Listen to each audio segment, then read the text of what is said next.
কত ভয়ঙ্কর এক অবস্থানের মধ্যে মানুষ পৌঁছেছে, যেটা ভাষায় প্রয়োগ করার মতো নয়।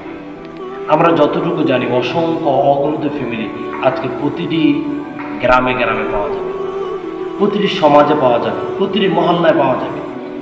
এমনকি একটি 10তলা বিল্ডিংয়ের মধ্যেও কয়েকটি পরিবার পাওয়া যাবে যারা এই জঘন্য নিকৃষ্ট কাজের সাথে জড়িত।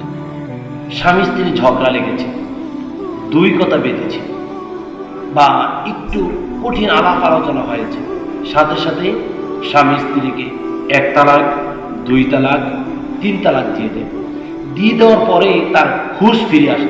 আমি কি করলাম?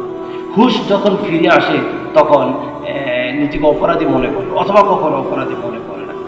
আবার সেই স্ত্রীকে নিয়ে দিনের পর দিন, রাতের পর রাত, বছরের পর বছর রাত্রি যাপন করে দিন কাটায়, সময় কাটায়, ছেলে সন্তান জন্মগ্রহণ করে, কন্যা সন্তান জন্মগ্রহণ করে, সংসার বা সব কিছু সুন্দরভাবে পরিচালনা করছে। সে কি জানে এটা অবশ্যই জিনা হবে, অবশ্যই শতভাগ গুনাহ হবে? এটা সবচেয়ে হারাম হারাম হারাম। তালাক দেওয়া স্ত্রীর সাথে সংসার করা ইসলাম অবৈধ হিসাবে ঘোষণা করেছে।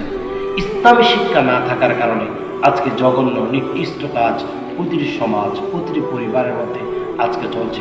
আল্লাহ তাআলার কাছে আমরা আশ্রয় চাই, আল্লাহ তাআলার কাছে আমরা ফরিয়াদ করছি। আল্লাহ তাআলা মুসলিম যুবকদেরকে এই বিষয়গুলো সম্পর্কে জ্ঞান রাখার তৌফিক আল্লাহ তাআলা তাদেরকে